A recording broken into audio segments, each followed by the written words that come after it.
Hello बच्चों, मैं बनीता सोनी। आज मैं आपको हिंदी व्याकरण का समास के बारे में बताने जा रही हूँ।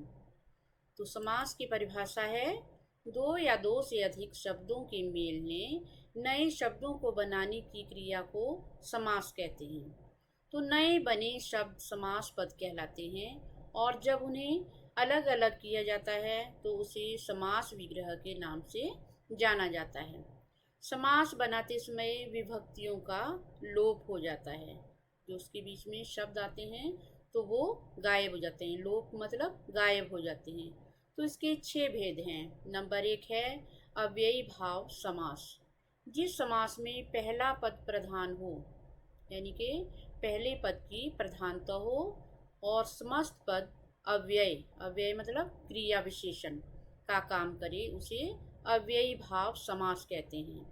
जैसे यथाशक्ति, तो यथाशक्ति को हम अगर विग्रह करेंगे तो शक्ति के अनुसार। यथासंभव, जैसा संभव हो। यथामति, मति के अनुसार। यथाविधि, विधि के अनुसार। प्रतिदिन, दिन दिन के प्रति। आमरण, मरण पर्यंत, यानी कि मरने तक। अजानु, अजानु होता है घुटनों तक, अजानु या जानुओं तक। भरपेट, पेट भरकर। भरकम, पूरी शक्ति से। भरसक, यानी कि बिना डर के। तो हमारा दूसरा जो समास है वो है तत्पुरुष समास। तत्पुरुष का शाब्दिक अर्थ होता है तत् मतलब वह, पुरुष आदमी। तो वह यानी कि दूसरा, दूसरा आदमी। तो इस प्रकार तत्पुरुष शब्द अपना एक अच्छा उदाहरण है और इसी आधार पर इसका नाम पड़ा है, क्योंकि तत्पुरुष समास का दूसरा पद प्रधान होता है।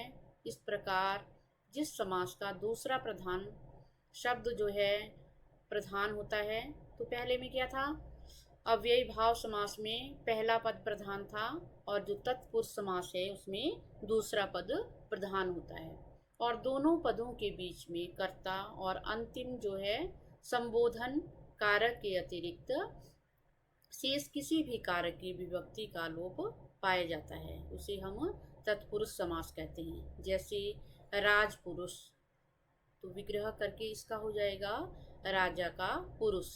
राह खर्च, राह के लिए खर्च। ऋण मुक्त, ऋण से मुक्त। वनवास, वन में वास। हस्तलिखित, हस्त से लिखित। कष्ट साध्य, कष्ट से साध्य। तुलसीकृत, यानी कि तुलसी के द्वारा लिखा हुआ। गुरुकुल, गुरु से किया हुआ। वनवास, वन में वास। राजरानी, राजा की रानी। तो तत्पुरुष समास में जो है दूसरे पद की प्रधानता होती है। तो तीसरा जो हमारा है वो है कर्मधारय समास।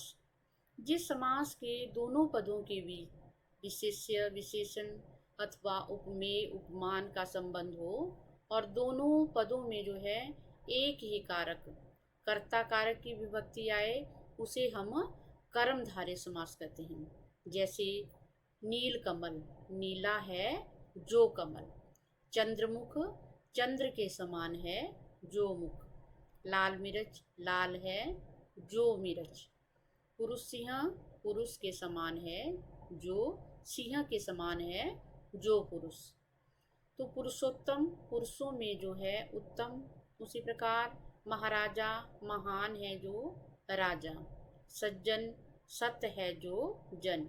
सत मतलब अच्छा, जो जन जो है अच्छा है। सत है जो जन। तो चौथा जो है हमारा द्विगु समास।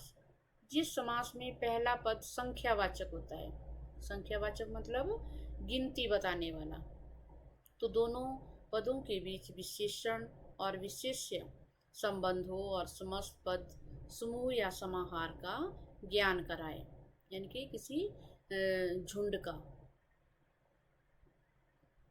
तो उसे हम द्विगु समास कहते हैं। जैसे चौमासा, चौ मतलब चार, मासा हो गया महीने या मास।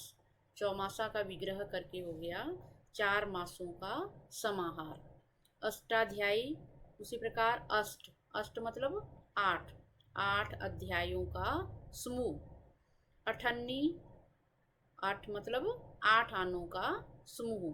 त्रिभुवन, तीन भुवनों, भुवन होता है लोक, तो तीनों लोकों का जो समूह। पंसेरी, पंसेरी मतलब पांच शेरों का समाहार। पंचवटी, पांच बटों का समाहार। बट होते हैं वृक्ष या पांच वृक्षों का समाहार। दोपहर, दोपहरों का समाहार। नवग्रह, तो नौ ग्रहों का समाहार। त्रिफला, तीन फलों का समूह।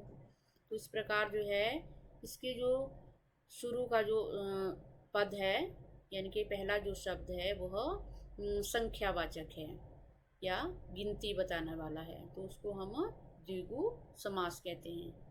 तो पांचवा है हमारा द्वंद्व समास। जिस समस्त पद के दोनों पद जो हैं प्रधान हो, यानी कि पहले पद की भी प्रधानता हो और दूसरे की भी प्रधानता हो, और उनको विग्रह करके या अलग अलग करने पर जो है दोनों पदों के बीच में हम और या अथवा योजक शब्द का प्रयोग करते हैं, तो उसे हम द्वंद्व समास कहते हैं। जैसे अन्न जल, अन्न और जल, विग्रह करने पर अन्न और जल। नदी नाले, नदी और नाले। पाप पुण्य, पाप और पुण्य। दाल रोटी, दाल और रोटी। दूध दही, दूध और दही। उसी प्रकार रुपया पैसा, रुपया और पैसा। तो इन दोनों पदों के बीच में जो है हम और अथवा या योजक का प्रयोग करते हैं, तो उसे हम द्वंद्व समास कहते हैं। तो छठा है हमारा बहुव्रीहि समास।